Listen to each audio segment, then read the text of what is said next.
오늘 말씀 보겠습니다.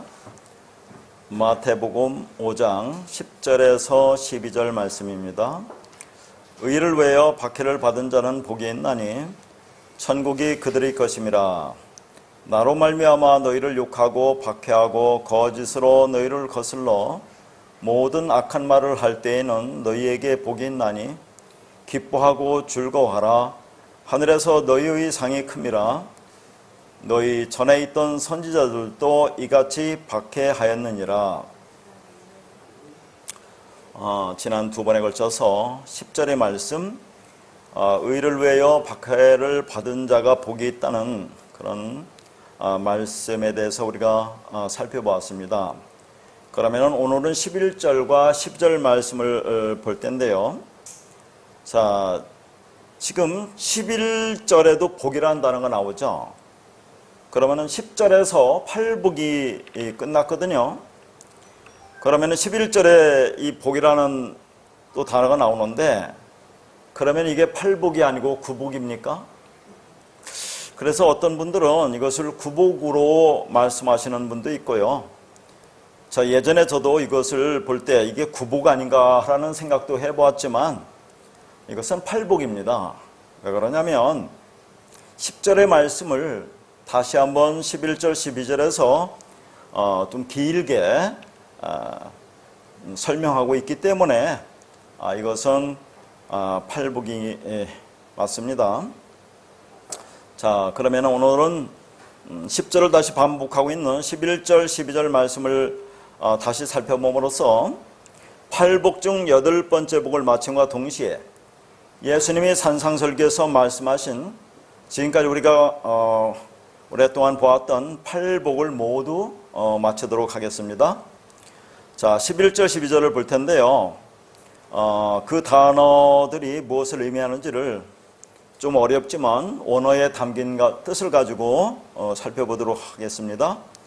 자, 11절 보니까 나로 말미암아 그렇게 나와요. 그러니까 나로 말미암아라고 이게 보니까 지금 이게 예수님께서 제자들에게 말씀하는 거죠. 그러니까 예수로 말미암아, 예수 믿는 것 때문에 박해를 받는 것으로 이렇게 우리가 볼 수 있잖아요. 자, 그게 아니라 여기서 나로 말미암아에서 나로가 에고라는 단어인데요. 이게 대명사이면서 소유격입니다. 그래서 나의 것이라는 그런 뜻이고요. 말미암아가 있죠. 이 말미암아가 헤네카라는 단어인데 뭐뭐 때문에 그런 뜻입니다. 그러니까 이 헤네케가 어디도 나왔어요? 10절에도 나왔죠. 의를 위하여 할 때 위하여가 헤네카라고 있어요. 그래서 10절이 의 때문에 그랬습니다. 내 안에 든 그 의 때문에 박해를 받았다라고 그렇게 했거든요. 그러니까 11절에 나로 말미암아라고 하는 것은 나의 것 때문에 그렇죠. 그러면 나의 것이 뭡니까? 자, 하나님의 의가 내 안에 들어와서 내가 그 의가 되었잖아요. 그러면 하나님 의와 내가 하나가 된 겁니다. 그 의 때문에나 똑같은 말을 하고 있는 거죠.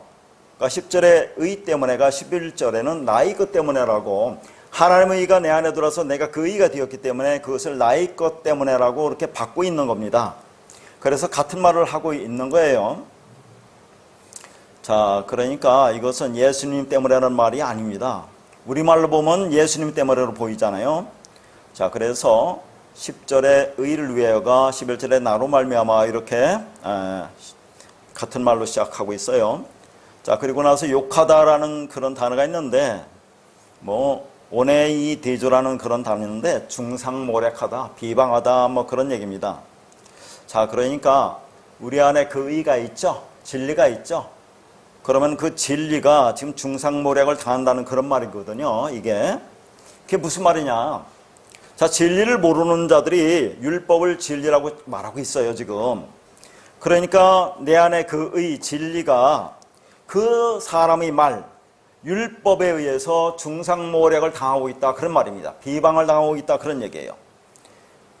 그러면 그러한 상태에 있다면 그게 복이다라는 것을 다시 한번 말씀하고 있는 거예요.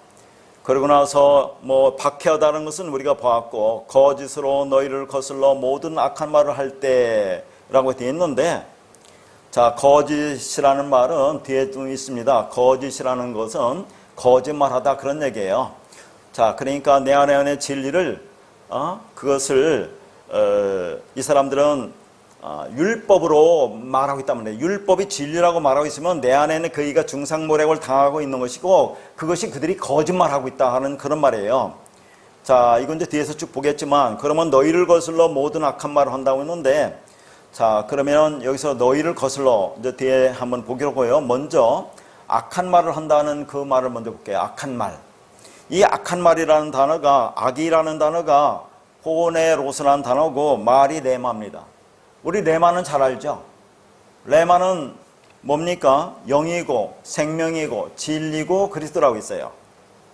그러니까 악과 지금 레마가 이렇게 되어 있거든요. 그러면 악이라는 것은 뭐라고 했습니까? 악하다. 성경에서 악하다라는 단어가 여러 번 말했잖아요. 히브리어로 라라는 그런 단어인데 이 라라는 그 사암가바안에 담기는 뜻이 뭐라고 했습니까? 눈에 보이는 것으로 시작하다 그랬어요. 그러니까 하나님이 보여준 그것을 그냥 눈에 보이는 그대로 보면 그걸 악하다라고 하죠. 뭘 그렇게 보는 겁니까? 말씀을 율법으로 보는 겁니다. 그냥 성경 66권의 겉의 말, 문자적인 말, 검은 활자를 그대로 보면 그걸 악하다라고 하는 거죠. 그러니까 말씀을 율법으로 보는 게 악합니다. 그러면 여기서 뭐예요?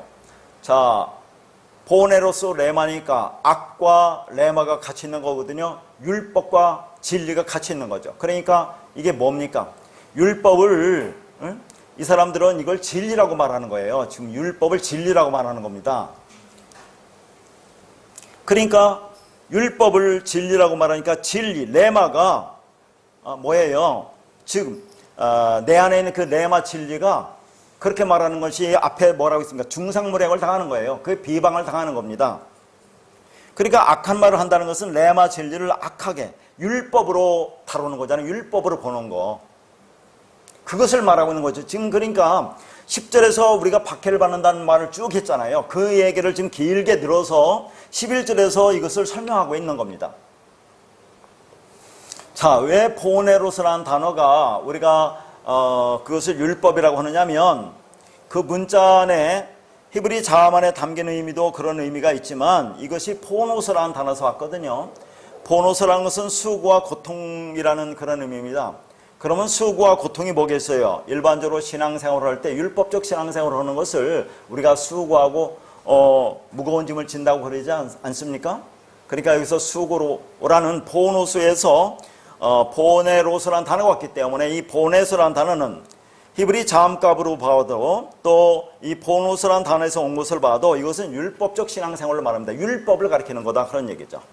그러니까 악한 말이라는 것은 율법, 그 다음에 진리, 그러니까 진리를 율법으로 다루는 거죠. 그게 악하다 그런 얘기입니다. 그게 여기서 내 안에 있는 그 의, 진리가 중상모략을 당하는 거죠. 비방을 당하는 거죠. 그게 그들이 그걸 거짓말하고 있다 그런 얘기입니다. 그러니까 거짓말하다는 것은 뒤에도 쭉 보겠지만 하나님이 보이는 것을 그대로 줬어요. 이 땅에 나타나는 것을. 그걸 그대로 보면 그게 거짓말하는 겁니다. 그 안에 담긴 진리로 보면 그게 참말을 하는 것이고, 자, 그래서 지금 그런 말을 쭉 하고 있는 거예요. 내 안에 우리가 진리가 있으면 우리가 어떻게 핍박을 받는지를 지난 시간에 쭉 했기 때문에 그것을 다시 한번 이렇게 길게 설명을 하고 있는 겁니다. 그러나 이 말은 성경 말씀을 레마, 진리로 보지 못하고 그걸 눈에 보이는 대로 율법으로 보고 그 율법적 행위로 하면, 그렇다고 그게 말을 하면 진리를 깨달은 사람은 그게 핍박과 중상모략을 느낀다고 하는 얘기입니다.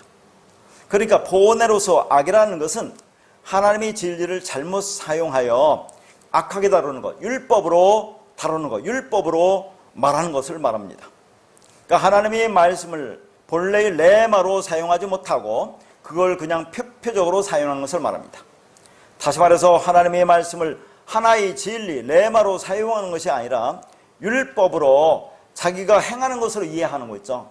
그게 진리를 악하게 다룬다, 진리를 율법으로 본다, 그런 얘기를 하는 겁니다. 그러면 내 안에 있는 그 진리가 핍박을 당하는 거예요. 중상모략을 당하는 겁니다. 비방을 당하는 거다 하는 거죠. 그들의 거짓말에 의해서 그렇다는 얘기죠.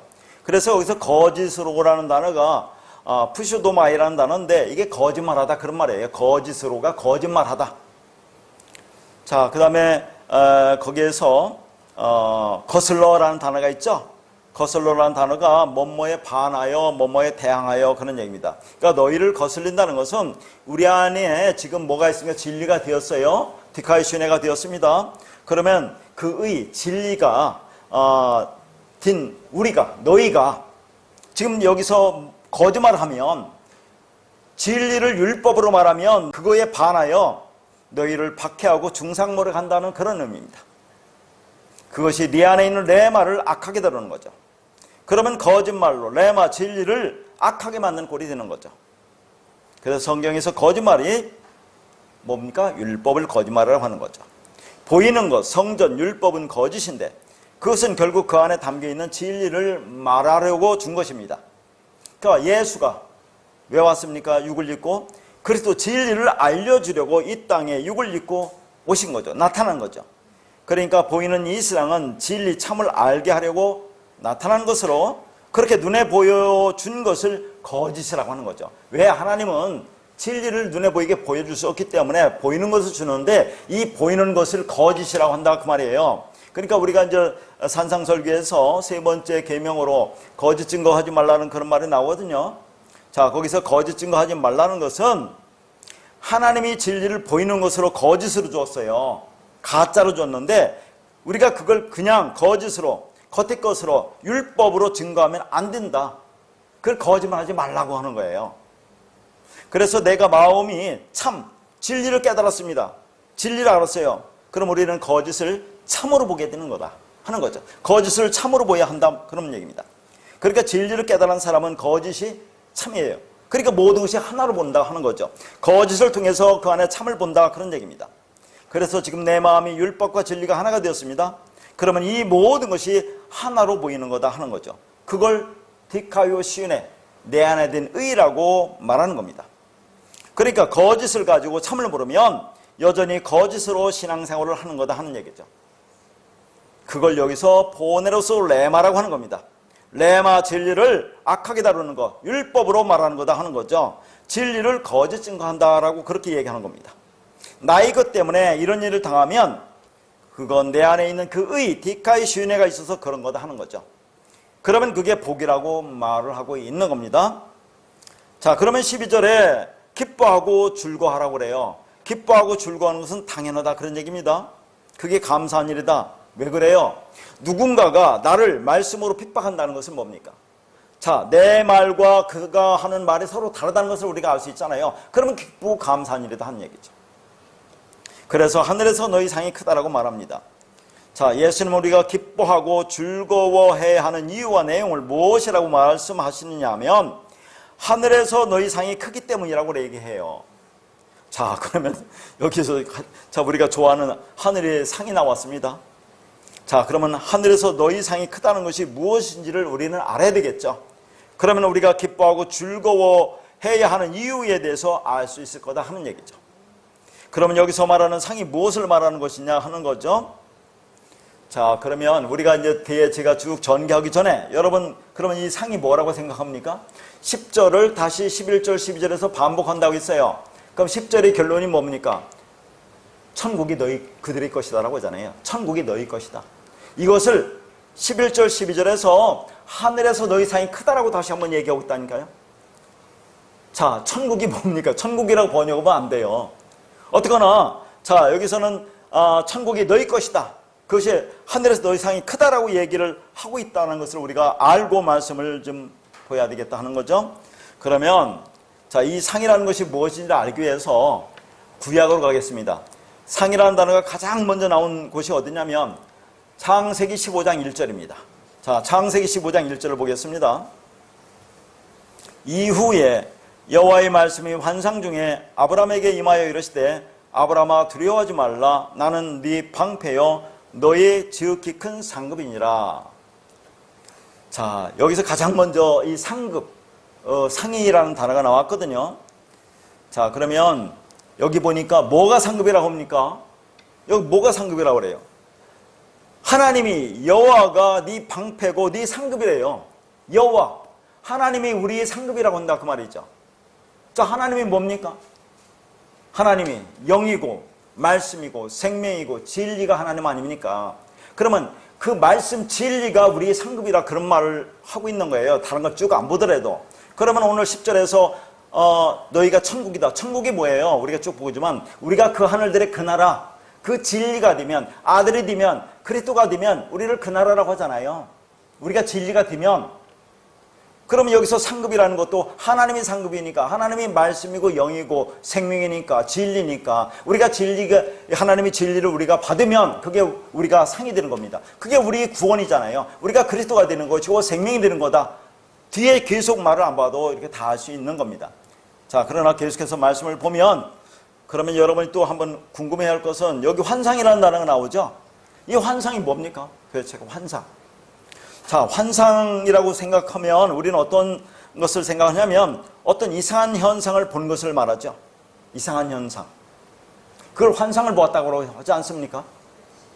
그래서 일반적으로 오늘날 교회에서 우리가 환상을 보아야 신령하고 믿음의 사람이라고 생각하지 않습니까? 환상을 본다라고 하잖아요. 신령한 사람이.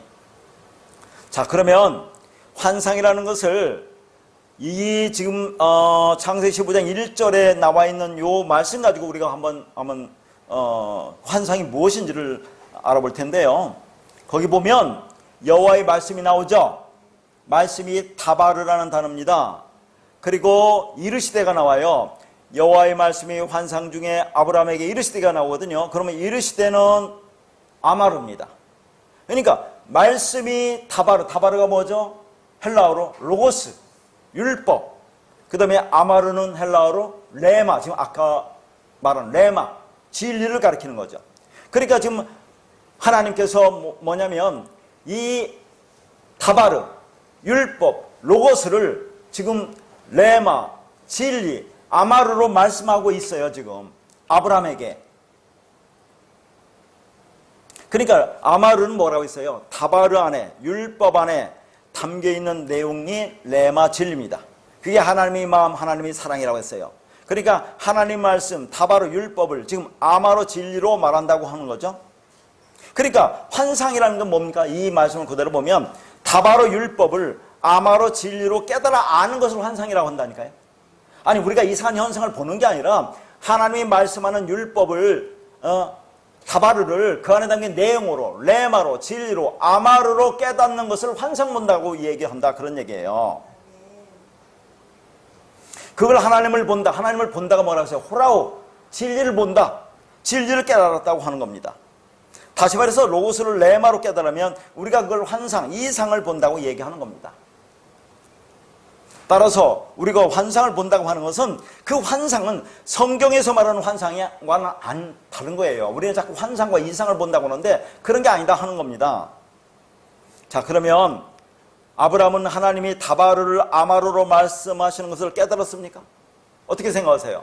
환상을 보았습니까? 자, 지금 그렇게 말씀하시면서 뭐라고 말씀하시냐면 아브라함아 두려워하지 말라 나는 네 방패여 너의 지극히 큰 상급이라고 말을 하고 있거든요. 그러면 지금 아브라함이 이 말씀이 뭔지를 깨달았느냐 깨닫지 못했느냐 그런 얘기입니다. 이 말씀을 깨달으면 그게 환상을 본 거예요. 자, 근데 우리가 첫 번째는 아브라함이라는 단어 속에서 환상을 깨닫지 못했다는 걸 알죠. 아브라함이 나중에 아브라함이 되잖아요. 아브라함이라는 것은 율법의 성전이라고 했습니다. 아브라함은 진리의 성전이라고 했어요. 참 성전. 자, 아브라함이 그렇게 되는 건데 지금 여기서 아브라함이라고 하니까 첫 번째는 깨닫지 못했다는 것을 알 수 있고 또 자, 창세기 15장 1절 이후에 쭉 말씀이 나와요. 거기 보면 자, 아브라함이 뭐라고 하냐면 하나님이 나에게 씨를 주지 않았기 때문에 나의 상속자는 내 집에서 길린 자 다메섹 사람 엘리에셀이라고 그렇게 말을 해요. 그런데 하나님은 그 사람이 네 상속자가 아니라 네 몸에서 날 자가 네 상속자가 되리라고 말씀하고 있어요. 그러니까 이것만 봐도 지금 아브라함이 이 말씀을 깨닫지 못한 겁니다. 환상을 보지 못한 거죠. 왜냐하면 여기서 방패와 상급이 뭡니까? 그게 씨예요. 내가 너의 씨를 주겠다. 언약의 말씀입니다. 씨, 말씀, 진리, 그리스도를 줘서 너를 그렇게 내 백성, 아들로 만들겠다는 언약의 말씀이거든 이게. 근데 그걸 깨닫지 못하니까 나의 상속자는 내 집에서 길린 자라고 그렇게 말을 하고 있어요.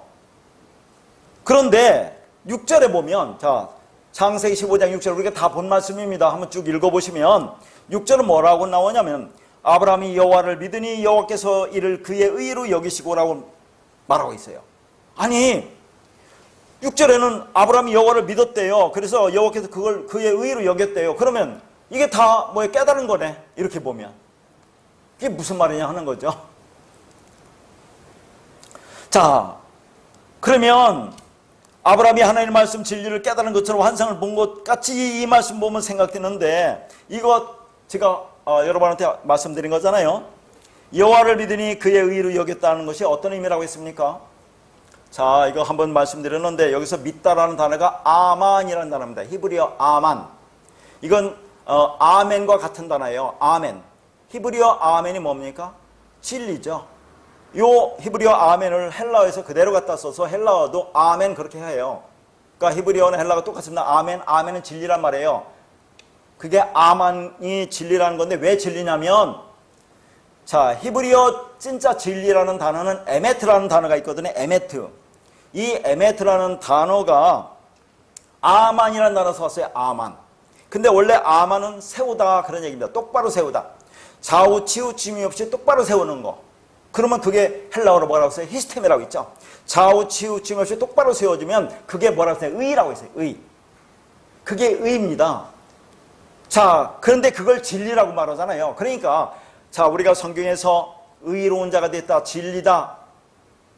자, 의로운 자가 됐다는 것이 뭡니까? 의가 진리와 같은 것이고 그게 믿음과 같은 겁니다. 믿음, 어떤 믿음? 피스토스라는 믿음. 하나님 믿음이 내 안에 들어서 내가 그 믿음을 들면 그 믿음이 된 자라고 하잖아요. 믿음을 가진 자. 그걸 피스토스라고 하는데, 그러니까 여기서 믿음이나 의나 진리나 다 같은 말이에요. 성경에서. 하나의 말을 하고 있는 거죠. 자, 그런데 그래서 여호와를 믿으니 그의 의로 여겼다고 그렇게 이야기하는 겁니다. 믿다? 믿음이 뭐라고요? 진리, 의입니다. 그게. 근데 여기서는 뭐라고 하냐면 여기시고라고 얘기하거든요. 여기시고라는 단어가. 자, 이것도 말씀드렸습니다. 여기시고라는 단어가 이게 이제 히브리어는 하샤브라는 단어고 헬라어는 로기조마이라는 단어인데, 이 로기조마이가 어디 나오죠? 로마서 4장 3절에서 자, 거기 쭉 보면 사도 바울이 말합니다. 이 말씀을 그대로 인용해서 쓰고 있어요. 창세기 15장 6절 말씀을 로마서 4장 3절에서 사도 바울이 뭐라고 하느냐면 아브라함이 하나님을 믿음에 그것이 그에게 의로 여겨진 바 되었느니라, 이런 말을 하고 있어요. 자, 그때 로기도마이라는 단어의 의미에 대해서 다 얘기했는데, 이것은 자, 아브라함이 지금 믿음이 되고 의로운 자가 되고 진리가 되어서 그렇게 말하는 게 아니라, 그렇지는 못하지만 실제로는 그렇지는 못하지만 하나님이 그렇다고 여겨주는 거죠. 왜 하나님이 아브라함을 의로운 자라고 믿음을 가진 자라고 진리가 됐다라고 얘기를 하느냐, 반드시 아브라함을 그렇게 만들어야 그게 구원이 완성되기 때문에 그렇게 말하고 있는 거죠. 그러니까 창세기 15장 여기가 언약의 말씀을 하는 겁니다. 내가 반드시 그렇게 하겠다고. 그래서 1절에 나는 네 상급이고 네 방패라고 얘기하는 거죠. 내가 말씀 진리가 너의 상급이라고 얘기하는 거죠. 네가 받아야 할 것, 그게 방패라고 한다 그 말입니다. 그러니까 실제로는 그렇지 않지만 그렇다고 여겨주는 거예요, 이게. 그러면 여기서의 믿음이라는 것은 누구 믿음이에요? 하나님의 믿음이에요. 하나님의 믿음, 하나님의 의, 하나님의 진리인데 그렇게 내가 너희한테 만들어주겠다. 그러니까 의라는 것은 우리 어떤 행위나 자격이나 업적이나 공로를 따라서 주어지는 것이 아니라 하나님의 의를 그대로 그냥 공짜로 거저로 받아들이는 것을 말하고 있다 하는 얘기죠. 자, 그래서 그 말씀을 보면 또 아브라함이 그것을 깨닫지 못했다는 것을 어떻게 알 수 있죠? 창세기 15장을 쭉 보면 9절에 또 나오잖아요. 9절에 뭐라고 하냐면 아브라함에게 3년 된 재물을 가져오라고 그렇게 나와요. 문자적으로는. 그게 뭐라고 씁니까? 세 번째 재물을 네 안에 취하라고 그랬어요. 근데 아브라함을 깨닫지 못하고 둘로 나누잖아요. 깨닫지 못한 겁니다. 그래서 하나님께서 이 언약의 말씀이에요. 창세기 15장 1절이 언약의 말씀을 내가 이루겠다고 쪼갠 고기사로 햇불이 지나가는 장면이 나오고, 자, 그것을 그들이 깨닫지 못하니까 어떻게 합니까? 실제로 이 역사 속에서 눈에 보이는 것으로 율법을 통해서 진리를 깨닫게 하시는 장면이 뭡니까? 430년 400년이나 나오지만 정확히는 430년 동안에 애굽의 노예로 그들을 보내요. 그래서 거기서부터 자 그들이 출애굽해서 홍해를 건너 출애굽하고 광야 40년의 신앙생활하고 그 다음에 요단강 건너서 가나안 땅에 들어가는 약속의 땅에 들어가는 그 모든 삼위 과정, 성전 마당들과 성소와 지성소라는 그 삼위 모든 과정을 통해서 이렇게 되는 것이 네가 아들이 되는 거라고 보여준다니까요. 쭉 그거 바로 나오잖아요. 뒤에 창세기 15장. 그러고 나서 출애굽기가 이어지는 거 아니겠습니까? 자, 그러니까 지금 아브라함은 그걸 깨닫지 못했는데, 그러나 하나님 백성은 반드시 아들을 만들어야 되기 때문에 그 언약을 내가 이루어서 그렇게 하겠다. 그래서 너가 의로운 자라, 믿음이 있는 자다, 진리를 가졌다라고 그렇게 말을 하고 있어요. 지금 이게. 자, 그리고 이 아마르라는 단어에는 약속하다는 뜻이 있어요. 단어를 찾아보면. 그러니까 우리가 말씀을 진리로 깨닫는다고 하는 것은, 즉 하나님의 말씀을 약속의 말씀으로, 언약의 말씀으로 깨달아지면 그게 환상을 본 거죠. 근데 깨닫지 못했잖아요. 씨를 준다고 하는데 그 씨가 뭔지도 모르고, 그게 상급이고 방패인데 그걸 모르고 있다 하는 겁니다. 그래서 우리는 날마다 뭘 보여야 됩니까? 환상을 보여야 돼요. 환상을. 자, 그리고 두려워하지 말라고 합니다. 자, 그렇게 말하고 해서 두려워하지 말라고 하죠. 그 왜 두려워하지 말라고 했을까요? 왜 우리가 두려워합니까? 말씀을 진리로 깨닫지 못하니까 두려운 거예요. 그러니까 이 땅에서 지금 많은 사람들이 말씀을 율법으로 전하는데 그게 진리인지 깨닫지 못하니까 그렇게 하고, 아, 그게 옳다라고 열심히 신앙생활 하잖아요. 말씀을 행하면서, 율법을 행하면서. 근데 이 진리를 깨닫는 사람은 그게 핍박받는 거라고 있죠. 핍박받는 거. 근데 그들은 핍박받는 걸 몰라요. 그래서 열심히 행합니다. 잘하는 거라고. 근데 나중에 보면 진리가 없으니까 두려워해요. 두려워하니까. 요한일서에서 두려운 자는 뭐라고 했습니까? 하나님 형벌이 있다고 얘기하잖아요. 그러니까 하나님의 말씀을 그 안에 담아놓은 하나님의 사랑으로 진리를 보지 못하기 때문에, 하나님의 언약 약속이 뭔지 모르기 때문에 불안, 근심, 걱정, 염려, 두려움이 있는 거죠. 왜? 환상을 보지 못하기 때문에, 진리를 깨닫지 못하기 때문에 그렇습니다. 그래서 요한일서 4장 18절에 여러분 이제 이 말씀 정도는 완전히 숙지해서 항상 내 안에 이 말씀을 가지면 우리는 두려움이 없어요. 사랑 안에 두려움이 없대요. 사랑. 사랑이 뭡니까? 하나님의 사랑, 하나님 마음, 진리. 진리가 있으면 두려움이 없다고 얘기하는 거다, 그런 얘기죠. 온전한 사랑이 두려움을 내쫓는다고 하죠. 근데 두려움에는 형벌이 있다라고 하지 않습니까? 그래서 두려운 자는 사랑 안에서 온전히 이루지 못하는 이라고 말씀하고 있는 겁니다. 그러니까 우리가 두려워하고 있다면 이상 환상을 보지 못하기 때문에 그렇습니다. 진리를 깨닫지 못하고 진리가 뭔지 모르기 때문에 그렇습니다. 말씀을 율법으로 행위로 보고 그것을 내가 지켜서 하나님 나라에 나아가려고 하니까 두려운 거라니까요, 그게. 그래서 하나님의 말씀을 진리로 흘려주시는 내 말을 못 들으면 우리는 불안하고 두려움이 있을 수밖에 없습니다. 그러니까 두려워하지 말라 하라고 하면서, 자, 나는 네 방패여 너희 지극히 큰 상급이라고 그래요. 그러니까 다시 말해서 여기서 상급이라는 것은 하나님 자신을 가리킵니다. 그분이 가지고 계신 어떤 것을 의미하는 게 아니라는 걸 알 수 있죠. 하나님 자신이 상급이라고 얘기한다, 그런 말입니다. 자, 그러면 이 말씀을 딱 들으면 여러분 어떤 말씀이 생각나요? 신약과 연결해 보세요. 자, 보세요. 두려워하지 마, 내가 네 방패요 상급이다 라는 말과 신약의 말씀을 연결해 보면 어떤 말씀이 생각나느냐 하는 거죠. 다 배운 말씀입니다, 얼마 전에. 자, 요한복음 14장 27절에 뭐랍니까? 내가 너에게 평안을 주노라 그러면서 너희는 마음에 근심하지도 말고 두려워하지 말라고 했죠. 너는 두려워하지 마, 내가 너에게 평안을 주노라. 두려워하지 마, 나는 네 방패요 네 상급이라. 똑같잖아요. 똑같은 말을 하는 겁니다. 언약이에요, 언약의 말씀. 자, 그래서 그때 그러니까 평안이라는 거, 에이레네 단어라고 있죠. 에이레네, 평안이라는 것은 뭡니까? 에이레네. 그러니까 소 두 마리가 한 멍에를 메고 가는 건데, 예수로 되는 소와 다른 한 소는 뭡니까? 우리가 그 소가 되는 거예요. 그러면 그분이 그리스도면 우리도 그리스도가 된다고 하는 거라니까요. 송아지가 자라면 소가 되잖아요. 뭐가 있겠습니까? 그럼 한 멍에를 맨다는 건 뭡니까? 하나가 된다라고 했죠. 진리가 서로 같은 하나가 된다. 그게 뭐라고 했습니까? 구원이다. 그렇게 다 얘기했어요. 그거 가지고. 자, 그러니까 두려워하지 말라라고 얘기하는 겁니다. 두려워하지 말라고 하면서 방패라고 상급이라는 것은 그 말을 하고 있는 거죠. 내가 네 방패고 상급이다. 그리스도 말씀 진리다. 평안이다. 그러면 그것을 네가 알으면 그게 구원이야. 평안이야 라고 말하는 것과 똑같은 거예요. 그래서 요한복음 20장에서 부활하신 주님이 제자들에게 찾아오셔서 너에게 평강이 있을지어다는 말을 3번 한다고 했잖아요. 3번. 평강, 평안, 에이레네. 왜 3번입니까? 3번이 얼마나 나와요, 성경에서. 그러니까 문자대로 보면 안 된다는 것을 여실히 느낄 수가 있는 거예요. 이걸.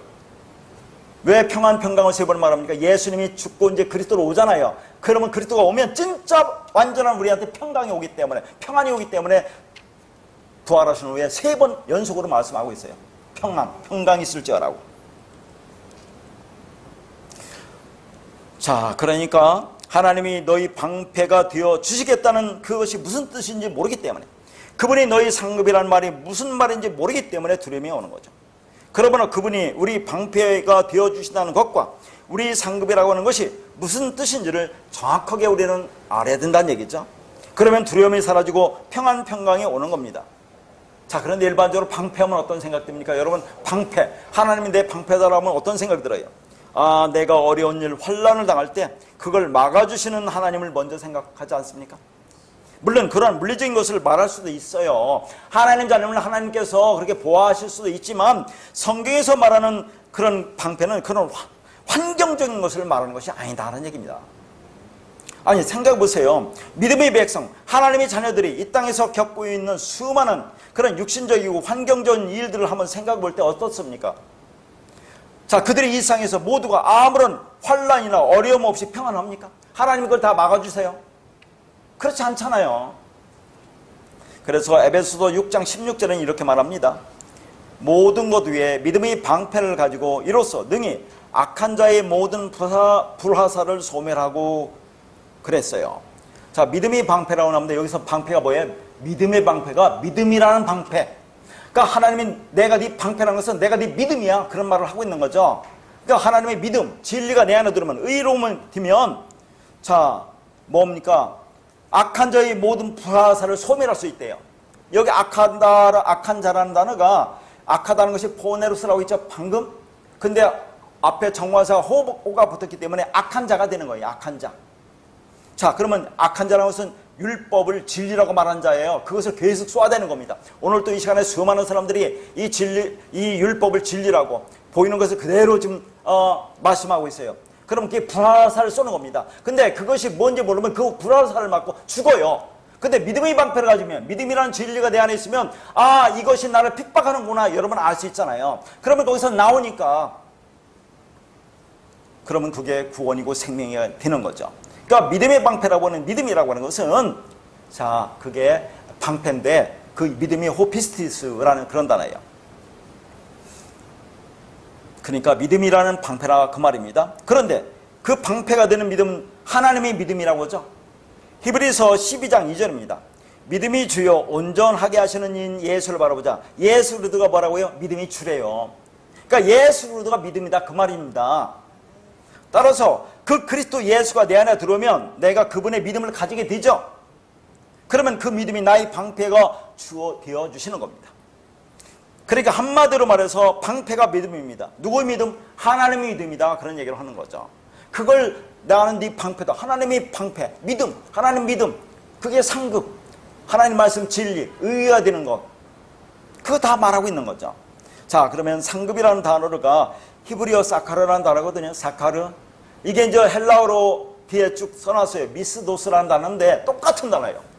상급, 상이라는 것이 히브리어로 사카르라는 단어고 헬라어로는 뒤에 미스도스라고 써놨는데 단어 뜻을 찾아보면 품삯 임금이라고 똑같이 나와요. 품삯 임금. 그러면 지금 상급이라는 것은 이제 제가 쭉 말씀드렸는데 그게 뭔지는 알 수 있을 겁니다. 자, 그러면 보세요. 상급이 품삯 임금이래요. 그러면 이것을 이 땅 개념으로 보면, 아니, 품삯 임금은 여러분 어떻게 봤습니까? 열심히 일해서 받죠. 아, 여러분이 열심히 노동하고 그 정당한 대가로 품삯 임금을 받지 않습니까? 어째 그게 상급이 됩니까? 아, 내가 일해서 받는 것이 상급이에요? 정당한 대가지. 근데 이게 임금 품삯을 여기서 상급, 상이라고 한다, 그 말입니다. 이게 도대체 무슨 말이냐 하는 거죠. 그러니까 그 상급은 우리가 일해서 받는 상급이 아니라 1차적으로는 우리가 일해서 받는 상급이 아니라, 물론 우리 일도 있습니다. 그러나 우리가 받는 상급이 아니라 하나님이 이래서 그분이 받은 품삯을 우리에게 넘겨주는 걸 상급이라고 한다 그 말이에요. 그런데 우리는 그걸 거저받습니다. 은혜로 받습니다. 거저주려고 그분이 일하시는 거죠. 그러면 그분이 일이 뭡니까? 십자가의 죽음이에요. 그분의 일이. 그래서 보이지 않는 하나님이 뭐라고 생각해요? 알레프라는 소라고 있죠. 그분이 이 땅에 보이는 소로 온다고 있죠. 이게 뭐라고 있습니까? 소 네 종류라고 있는데 그게 바카로 소라고 있어요. 예수 그리스도 일하는 소로 와서 성전에서 열심히 일합니다. 우물을 그래서 물을 길어서 우리에게 주는데 그것을 깨닫지 못하니까 그분이 십자가에서 죽어야 돼요. 그래서 진리가 우리 안에 오는 겁니다. 그러니까 십자가에서 죽으시고 그리스도로 진리로 오는 것이 자 우리의 상급이에요. 그러니까 그분이 십자가에 죽는 게 뭐라고요? 죽고 받는 품삯이 예수란 육이 죽고 받는 품삯 임금이 그리스도예요. 말씀 진리예요. 그것을 우리에게 거저주는 거. 그럼 우리가 상급입니다. 그러면 우리가 그걸 거저받는데 우리 일을 안 씁니까? 여러분 지금까지 이 말씀을 깨닫기 위해서 얼마나 많은 오랫동안 일을 했습니까? 일을 하잖아요. 근데 그것은 우리가 어떤 행위를 해서 받는 게 아니라 은혜로 받는 일입니다. 여러분 일생 동안에 이 말씀 깨닫기 위해서 얼마나 많은 길을 찾아 헤맸어요. 그게 일입니다. 우리의 일. 근데 하나님이 택한 자는 그것이 어려운 일이면서도 동시에 쉬운 일이에요. 가장 쉬운 일. 하나님은 은혜를 주니까. 그러니까 많은 사람이 이것을 그냥 공짜로 진리로 주지만 이 땅에 있는 수많은 사람은 어떻게 생각합니까? 아니야, 나 그렇게 받을 수 없어. 내가 열심히 헌신, 봉사, 충성해서 열심히 교회에서 노력해서 그 대가로 내가 이 상급을 받겠다고 하지 않습니까? 그러나 우리는 깨닫잖아요. 내가 이래서 받을 수 있는 게 아니구나. 내가 율법을 지켜서 그래서 이것을 상급으로 받는 게 아니구나 라는 걸 우리는 깨닫잖아요. 거저받는 거구나. 나는 그것을 율법을 지킬 수는 없는 존재구나. 내가 할 수 있는 것은 아무것도 없구나. 그것을 깨닫는데 오랜 시간이 걸리잖아요. 그래서 그것을 받아요. 그러니까 예수 그리스도가 십자가에 죽어서 받는 품삯이 그리스도인데 그리스도가 우리 안에 들어오는데 그것을 많은 사람이 그걸 받아들이지 못하고 있습니다. 왜냐하면 내가 열심히 일해서 율법을 지켜서 행위를 해서 그걸 받겠다고 얘기를 하지만 하나님의 은혜를 받은 자는 그걸 그냥 그대로 받아들이는 겁니다. 내가 무엇을 해서 받을 수 있는 게 아니구나. 나는 할 수 있는 게 아무것도 없구나. 나는 죽어야 되는구나. 그래서 그냥 그걸 받아들이는 거. 그게 은혜입니다. 그러니까 이 일이 다른 사람은 엄청나게 어려운 일이지만 우리에게는 쉬운 거예요. 우리도 그렇게 어려운 일을 과정을 겪었잖아요. 그게 우리 일입니다. 그래서 그걸 상급이라고 하는 거죠.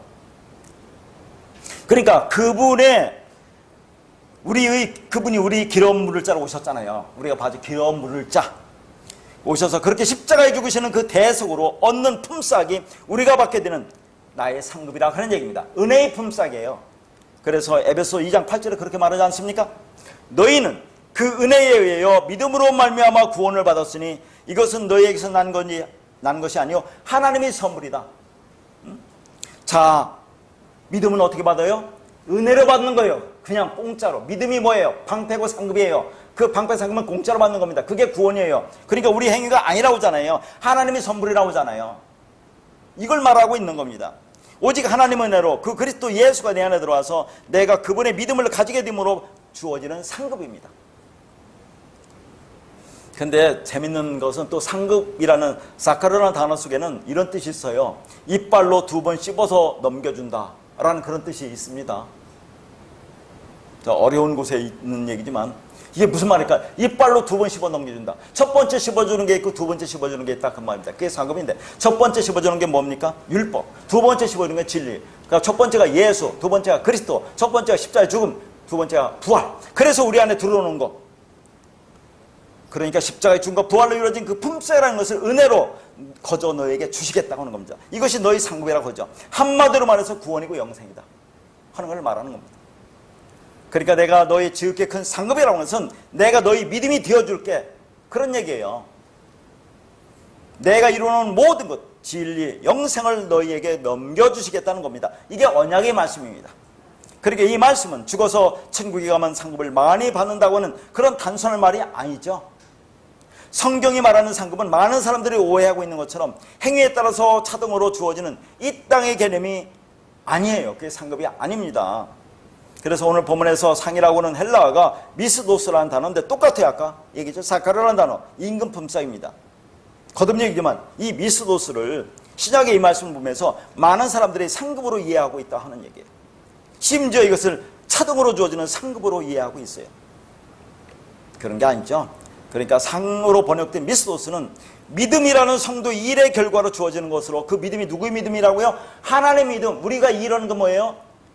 하나님 주신 믿음을 받아들이는 겁니다. 그냥 공짜로. 그러니까 오늘날 믿음하면 자기가 어떤 행위를 통해서 뭐가 자꾸 믿는다고 하는데 그거 믿음이 아니에요. 하나님의 믿음이 내 안에 들어오는 거예요. 진리가 내 안에 들어서 내가 그것을 깨달아 알으면, 그러면 그걸 알으면 네가 믿음을 가진 자, 진리가 되었다고 얘기하잖아요.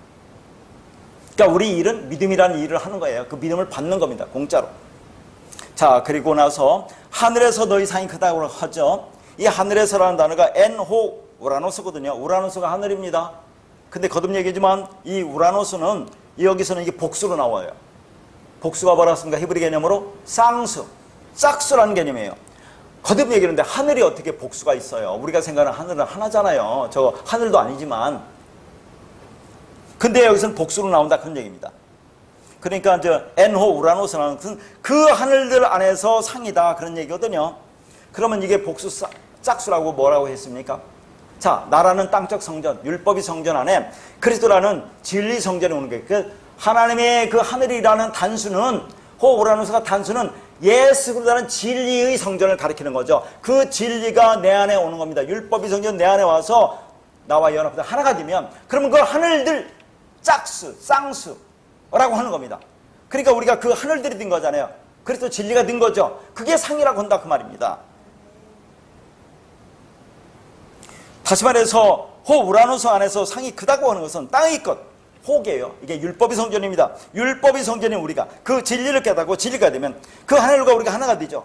그러면 그게 상이라는 그런 말입니다. 그게 진짜 기쁨이고 즐거움인데 그게 우리 안에 있느냐 하는 거죠. 우리 안에 이것만이 기쁨이고 즐거움이어야 한다고 성경이 말하고 있는 겁니다. 그러니까 내가 진리를 깨닫고 진리가 되었어요. 그게 뭐예요? 천국이 그들의 것이라고 하잖아요. 천국. 그게 천국, 그 하늘들의 그 나라다. 그러면 그 상으로 그것 때문에 기뻐하고 즐거워하는 것이라고 말하는 겁니다. 자, 그러면 그 말씀의 마지막으로 보면 너희 전에 있던 선지자들도 이같이 박해하였느냐라는 말이 나와요. 자, 이같이가 후토스라는 단어로 똑같이, 앞에 제가 쭉 설명했잖아요. 그와 똑같은 방법으로 박해하였다. 자, 그런 게 나오는데 박해하였다, 박해를 받았다, 과거라고 있습니다. 그러면 자, 이 말씀은 지금 그 두 번에 걸쳐서 제가 자세히 말씀드렸어요. 이 박해를 받았다는 것이 뭔지를 자세히 말씀을 드렸거든요. 그러면 선지자들이 박해를 받았다는 말을 우리가 사도 바울을 통해서 몇 번 말씀했기 때문에 그걸 한번 쭉 정리를 한번 해드릴게요. 그러니까 사도 바울이 복음을 전하다 당한 육체적인 핍박과 고난과 환난을 통해서 뭐라고 말했습니까? 사도행전 14장 19절과 22절 다 본 말씀인데 간단하게 정리할게요. 자, 여기 보면 복음을 전하는 바울을 돌로 쳐서 죽은 줄 알고 밖에다 버림을 당하는 환난을 겪고 나서 바울이 뭐라고 합니까?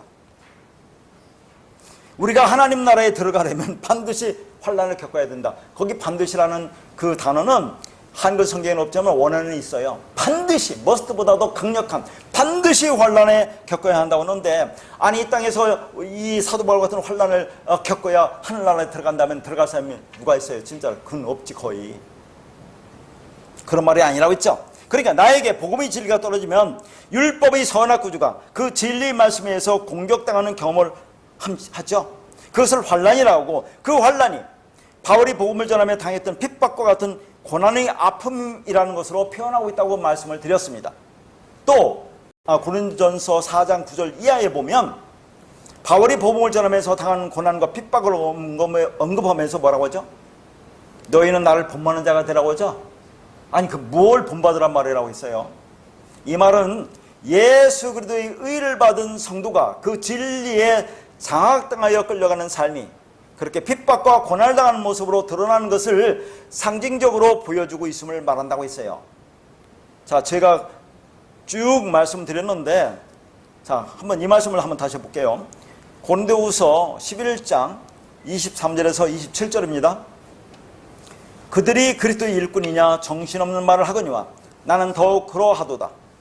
내가 수고를 넘치도록 하고 옥에 갇히기도 더 많이 하고 매도 수없이 맞고 여러 번 죽을 뻔하였으니 유대인들에게 40에서 하나 감한 매를 5번 맞았으며 3번 태장으로 맞고 1번 돌로 맞고 3번 파선하고 일주일을 깊은 바다에서 지냈으며 여러 번 여행하면서 강의 위험과 강도 위험과 동죽의 위험과 이방인의 위험과 시내의 위험과 광야의 위험과 바다의 위험과 거짓 형제 중에 위험을 당하고 또 수고하며 애쓰며 여러 번 자지 못하고 줄이며 목마르고 여러 번 굶고 춥고 헐벗어노라. 자, 바울이 당한 고난, 이게 사람이 이런 고난을 당했다는 것을 이게 말로 표현할 수 있겠습니까? 사도 바울이 복음을 전하면서 이런 고난을 당했어요. 그러면 아까도 분명히 여기도 한 번 돌로 맞았다는 것이 그겁니다. 아까 사도행전에서 말씀드렸던 거. 자, 돌을 맞고 죽었다고 생각해서 그 돌을, 그 사도 바울을 밖으로 이렇게 내 던지는 그런 그 환난을 겪고 반드시 하나님 나에 들어가려면 이런 환난을 겪어야 한다고 했어요. 그러면 지금 사도 바울이 당하는 이런 환난을 다 겪어야, 핍박과 고난을 당해야 우리가 하나님 나라에 들어갈 수 있다면, 그럼 어떠냐 하는 거죠. 사도 바울은 하나님이 택하신 자니까, 사도로 택한 자니까 이렇게 큰 핍박과 고난을 당하고 우리는 작은 그런 고난을 당하는 것으로 그렇게 생각이 됩니까? 어떻습니까? 자, 이 중에서 우리가 복음을 전하다가 하나라도 여기에 해당하는 것을 당하면 그럼 우리가 고난을 받은 것이냐 하는 거죠.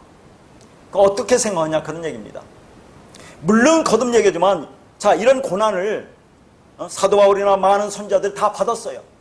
히브리서 11장 믿음의 장 끝에 가보세요. 그들이 이 땅의 믿음의 사람들이 어떤 고난을 받았는지를 쭉 나옵니다.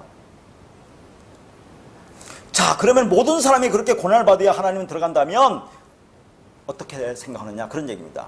그래서 이 말씀을 제가 거기 쭉 한번 정리해놨어요. 전에 했던 거 이렇게 정리하고 결론에서 또 이렇게 말을 할 텐데 한번 그 원고를 한번 보세요. 제가 쭉 한번 읽어드리겠습니다. 자, 이렇게 바울이 복음을 전하다가 당한 수많은 핍박과 고난과 환난은 본질적으로 무엇을 의미한다고 했습니까? 그것은 율법의 선악구조 아래서 욕망의 충동에 이끌려 살아가는 자에게 예수 그리스도의 의의가 떨어지면 우리 안에 그 의의를 이루기 위해서 이제 나의 마음과 인생 속에서 무서운 영적 전쟁이 일어난다고 했죠. 그 영적 전쟁을 성도가 감지할 때 고난과 환난과 핍박 등으로 인식되게 된다고 했어요. 나의 겉사람과 속사람이 싸움이 일어난다고 하지 않았습니까? 다시 말해서 그 예수 그리스도의 의의가 나의 율법적 선악구조를 공격하고 파괴하는 것을 경험하는데 그 경험의 내용을 성도는 고난과 핍박으로 감지한다는 겁니다. 그러니까 예수께서 율법을 완성하기 위해서 육을 부정하시고 십자가에 육을 매다신 것처럼 우리에게 그 말씀이 침노에 들어오면 우리도 역시 십자가에 매달리는 삶으로 이끌어가게 되는데 그게 복이죠. 우리는 뭐예요? 우리가 십자가에 매달린다는 게 뭡니까? 우리 육신 생각을 죽는다고 얘기했어요. 다시 말해서 십자가로 완성하신 예수 그리스도의 의의가 나를 공격하여 자아의 욕망이 아닌 진리 생명에 장악당하여 갈 때 나에게서 인간의 나라가 아닌 하나님 나라가 세워지는 것이고 나의 삶 속에서 하나님의 통치가 실현되는 것이며 그렇게 하나님의 통치를 받는 것이 우리에게 핍박과 환난으로 감지되는 거다고 했습니다. 그러니까 성도는 자신의 40년 광야 인생을 통해서 반드시 예수의 저주의 죽음을 나의 죽음을 통해서 경험하는 그 과정을 환난과 핍박이라고 성경이 표현하는 겁니다. 다시 말해서 성도는 하나님 나라에 들어가려면 하나님 나라가 되기 위해서 반드시 겪어야 되는 환난과 핍박은 본질적으로 복음을 전하는 전도자가 겪는 수고나 고난이나 어려움이 아니라, 그리고 예수 믿는 것 때문에 당하는 물리적 고난과 박해가 아니라 예수가 십자가에 죽고 부활하여 영으로 우리 안에 들어온 하나님의 그 의의가 내 안에 그 의의를 이루기 위해서 성도의 율법적 선악구조를 깨뜨리고 진리로 세워가는 그 과정 속에서 겪게 되는 것을 핍박이라고 한다고 했어요. 그렇다고 해서 이런 물리적인 핍박이 없느냐 하는 겁니다. 그래서 실제로 진리에 의해 장악당하는 삶은 진리를 전하지 않을 수 없잖아요. 진리를 전하지 않을 수 없으며, 그래서 그 진리를 전하는 과정에, 복음을 전하는 과정 속에서 선지자들이 당했던 육체적인 핍박과 고난과 환난을 경험하는 이중적인 핍박을 말한다고 얘기했습니다. 그러니까 사람에 따라서는 정도 차이는 있겠죠. 그런데 이 말씀을 깨달았다고 해서 이 육체적인 그런 고난과 핍박을 다 받느냐 하는 거죠. 한번 생각해 보세요. 그렇지 않은 사람도 있잖아요. 그러니까 이게 본질적으로 뭘 말하느냐를 일단 알아들어야 한다 그 말입니다. 자, 요한복음 15장 20절입니다. 내가 너에게 종이 주인보다 더 크지 못하다 한 말을 기억하라. 사람들이 나를 박해했은즉 너희도 박해할 것이요 내 말을 지켰은즉 너희 말도 지킬 것이라. 이게 누가 하신 말씀이죠. 예수님이 하신 말씀입니다. 예수님이 뭐라고 하냐면 너희가 나보다 크지 못하니까 내가 핍박을 받은 것처럼 너희도 핍박을 받을 것이라고 하죠. 왜 예수님이 핍박을 받았습니까? 진리이기 때문에 핍박을 받았어요. 자, 그러면 지금까지 쭉 얘기했지만 그러면 예수님께서 진리이기 때문에 받은 핍박은 어떤 핍박입니까? 육체적인 핍박 아닙니까? 신체적으로 많은 고난과 핍박을 받았잖아요. 자, 그러면 우리도 그런, 여기 봐요. 내가 핍박을 받았은 즉 너희도 박해를 받아라. 그럼 우리도 똑같이 예수 그리스도와 같은 그 십자가를 지는 그런 고난과 핍박을 받아야 된다는 얘기 아니겠어요? 그러면 그게 뭐냐 하는 얘기입니다. 자, 예수님이 지금 진리를 설명하러 이 땅에 오신 거죠. 그런데 그분이 육이 진짜 죽잖아요. 육체가. 예수가 죽죠. 율법이 죽죠. 그래야 뭡니까? 그리스도로 나오잖아요. 그게 아들이 되는 겁니다. 자, 이것을 어떻게 진리를 설명할 거예요? 그러니까 그분은 진짜 죽는 겁니다. 육체가 죽는 겁니다. 육체가 죽는 걸 통해서 진리를 보여주고 있어요. 그러니까 사도 바울이 그러죠. 내가 그리스도와 함께 십자가에 못 박혔나니 그러잖아요. 그러면 예수 그리스도와 함께 우리가 십자가에 못 박혀야 되는데 우리는 어떻게 못 박힐 거냐 하는 겁니다. 예수님은 그 진리를 보여주기 위해서 진짜 못 박힘을 당해요. 육체가 죽는 걸 죽지만 우리는 너의 육신의 생각이 죽게 한다는 것을 말하고 있잖아요. 너의 육신의 생각, 율법적 선악구조, 그게 죽어야 된다. 그게 다나토의 죽음이라는 것을 설명하기 위해서 먼저 예수님께서 다나토의 죽음을 죽었어요. 말씀을 진리로 완성하는 죽음을 죽으셨는데 그럼 우리도 똑같은 그런 죽음을 죽어야 한다는 것을 우리는 뭘 말하느냐 하는 겁니다. 그래서 보여주는 거예요. 진리를 보여주는 겁니다. 이렇게 눈에 보이는 것으로 보여줄 수밖에 없어요. 그래서 예수님이 얼마나 그 모욕을 당하는 거 보잖아요. 주먹으로 맞고 침뱉음을 당하고 손바닥으로 얻어맞고 채찍으로 맞고 갈대로 맞고. 그럼 우리가 그런 고난과 핍박을 받아야 되면은 어떻느냐 하는 거죠, 여러분. 자, 그래서 주님도 진리이기 때문에 그런 핍박을 받으세요. 그럼 우리 안에 진리가 있으면 핍박을 받는 건 당연한 겁니다. 이걸 보여주는 거죠. 그런데 그 핍박이라는 것은 물리적인 문제가 아니라고 해서 본질적으로 그런 상황을 아는 거죠. 내 안에 둘러싸고 있는 모든 사람이 비진리라는 걸 내 깨달으면 얼마나 답답하고 안타깝습니까? 그게 핍박으로 다가온다 그런 얘기죠. 아무리 말해도 알아듣지 못합니다. 알아듣다고 해도 또 떠납니다. 내가 진리가 되면 비진리 이 세상에 의해서 핍박을 받는 것이라는 것을 알게 됩니다. 그리고 내가 그런 상황, 핍박 상황이 있다는 것을 알았을 때 느껴지는 것이 기쁨이고 즐거움이다 그런 얘기죠. 그런데 사람들은 뭐라고 생각합니까? 내가 예수를 믿었더니 이런저런 고난이 왔다는 것을 핍박으로 여기고 있다 하는 거예요. 자, 이제 팔복의 결론입니다. 첫 번째 복부터 지금 8번째 복까지 하는데 이 팔복의 결론은 뭡니까? 첫 번째도 천국이 그들의 것이라고 얘기해요. 그리고 마지막도 천국이 그들의 것으로 끝나는 겁니다. 그러니까 너희 안에 그 의 때문에 핍박을 받은 자가 천국이 그들의 것이라고 얘기하여요. 자, 여기 쭉 그렇게 해놨는데 순서 없이 해놨는데 그냥 일반적으로 설명하겠습니다. 천국이라는 그것이 천이라는 단어가 우라노스입니다. 근데 그게 하늘이라는 거죠. 천은 우라노스. 근데 호가 붙었어요. 호 우라노스. 그러면서 이게 복수라고 되어 있어요. 그러니까 히브리 개념으로는 쌍수, 짝수로 되어 있습니다. 자, 그러니까 그게 그 하늘들의 그런 뜻이고 국이라는 것이 호 바실레이아, 나라, 그 나라. 그러니까 천국이 그들의 것이라는 건 뭡니까? 그 하늘들의 그 나라가 그들의 것이다 그 말입니다. 자, 근데 이걸 천국으로 번역을 했기 때문에 우리가 천국이라고 해야 좀 이렇게 감이 와서 이제 그렇게 말씀을 드리는데 정확한 것은 그렇다 그런 얘기죠. 그들의 것이라는 것이 뭐냐면 아우투수 대명사로 그것, 바로 그 자신이라는 그 말입니다. 그러니까 이게 뭐예요? 바로 그들이 천국이다 그런 얘기예요. 그들이 천국이다. 그리고 시제가 현재형입니다. 그러니까 천국은 이미 임해서 그들과 함께 있다는 거죠. 그럼 우리가 자꾸 천국은 소유한다고 생각하잖아요. 내가 천국을 소유한다고 하는데 소유가 아닙니다. 여기서 그들이 컷힘이라 있죠. 임이라. 임이라는 단어가 에임이라는 단어인데 이건 존재를 의미해요. 존재. 있다, 이다, 존재하다. 그러니까 천국이 그들의 것이라는 소유가 아니라 천국이 그들이다 존재가 되는 거죠. 그러니까 너희가 천국이다 그런 얘기죠. 그러니까 천국을 소유하는 것이 아니라 그 의가 된 것 그 자체가 그 의 때문에 핍박받은 그 자체가 천국이다 그런 얘기예요. 그러니까 천국은 예수 믿어서 그 믿음의 효과로 들어가는 것이 아니라 예수의 믿음이 드는 것 자체가 그게 아까 상급이라고 했죠. 그게 방패라고 했죠. 그 자체가 천국이다. 그게 상급이다 그런 얘기입니다. 근데 거듭 얘기지만 천국이라고 번역한 것은 오역입니다. 우리는 뭐 그냥 이제 알아두지만 다시 한번 거기 써놨어요. 천, 호 우라노스 하늘. 근데 이것은 복수 짝수 쌍수 국 바실레아 나라. 이것은 단수라고 했어요. 그리고 호 우라노스는 소유격이고 호 바실레아는 주격으로 다시 한번 거기다 또 자세히 해놨습니다. 그 하늘들의 그 나라가 그들의 것이다 라고 이렇게 해놨어요. 뭐 공부하고 싶은 분은 이렇게 보지만 그냥 이게 무슨 의미다라고 아시면 되는 겁니다. 자, 그래서 이 천, 하늘, 우라노스가 어떤 의미인지를 다시 한번 히브리어로 우리가 보면, 히브리어는 뭐냐면 샤마임이라고 했죠. 하늘이 히브리어로 샤마임. 거기 이제 원어 자음값도 해놨는데, 자, 이것은 이렇게 분류합니다. 샤마임은 샴과 마임으로 이렇게 분류할 수 있어요. 샴이라는 단어는 거기에라는 장소의 부사로 쓰입니다. 그리고 마임은 물 진리죠.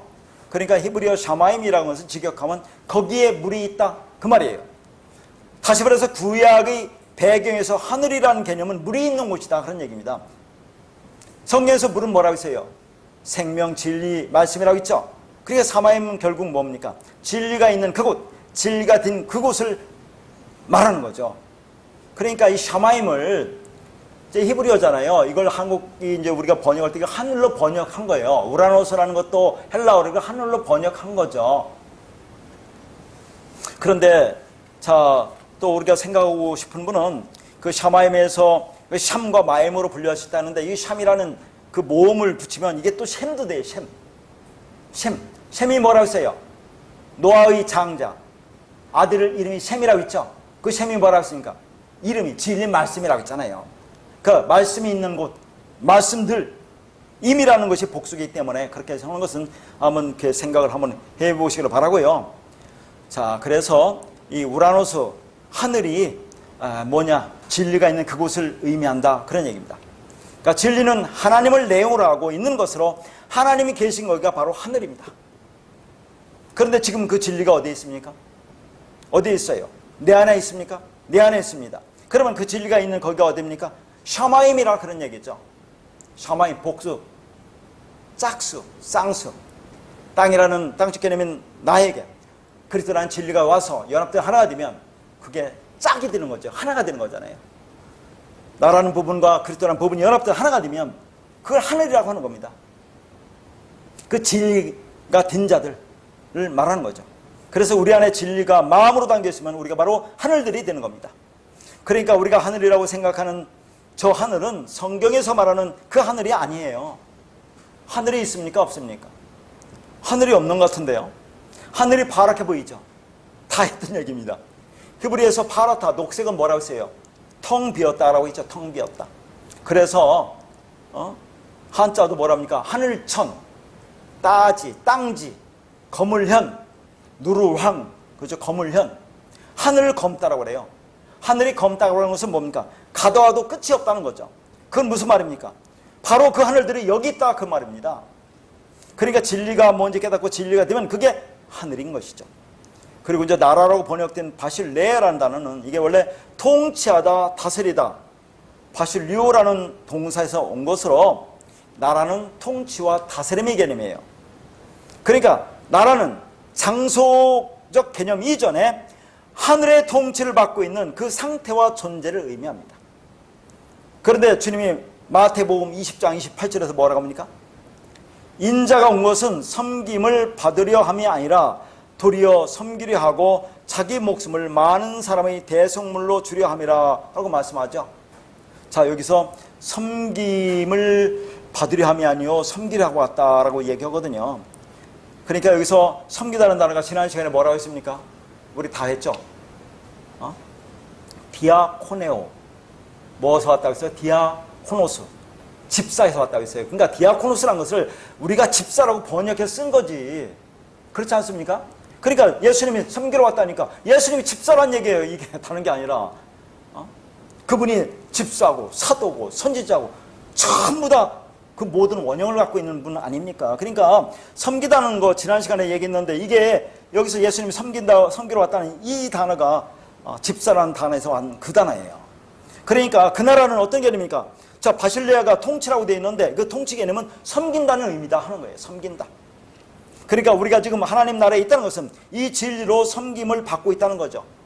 다시 말해서 하나님의 진리 말씀을 내가 받고 있다면 그건 하나님이 나를 말씀으로 섬기는 것이고, 그건 또한 내가 지금 천국이라 그 말이죠.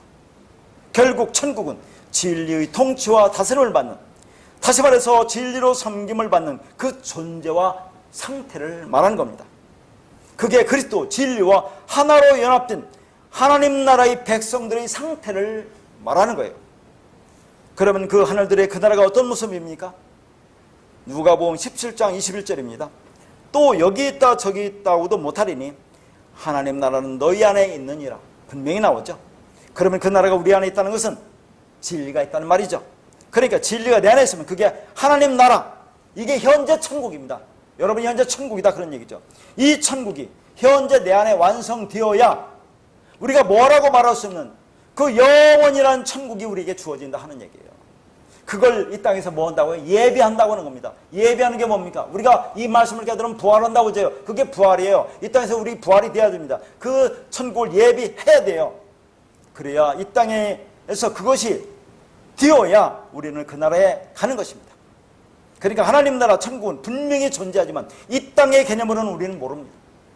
그러니까 우리가 알지 못하는 어딘가에 있는 공간적인 천국, 이런 것을 생각하시면 안 된다 그런 얘기예요. 지금 우리가 역사 속에서 그 나라를 추측하거나 상상하거나 그려낼 수가 없습니다. 그러면 거기는 그 나라가 아닌 것이죠. 근데 어떻게 그 나라가 있다는 걸 압니까? 그럼 어떻게 그 나라가 있다는 걸 알아요?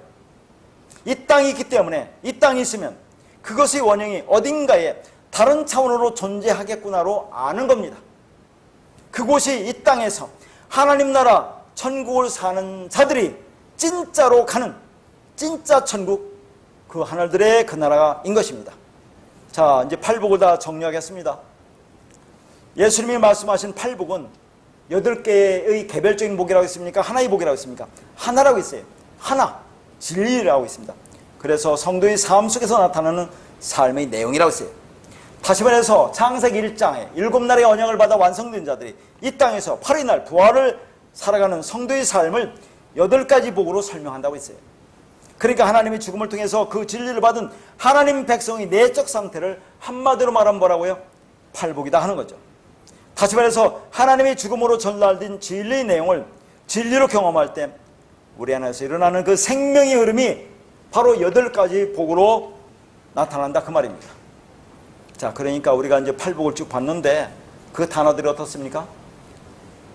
심령이 가난하다, 애통하다, 온유하다, 의에 줄이고 목마르다, 긍휼히 여기다, 마음이 청결하다, 화평케 하다, 의를 위하여 박해를 받다. 이것을 문자 그대로 보여야 됩니까? 아니면 그 안에 담긴 하나님의 관점에서 이 말씀을 보여야 됩니까? 그러니까 말씀을 전한 자가 하나님의 관점에서 성경이 말하는 용어로 표현하고 말을 해야 되는데 다 자기 관점에서 자기가 생각하는 이 땅의 개념으로 말을 하고 있잖아요. 그러면 그것은 안 되는 겁니다.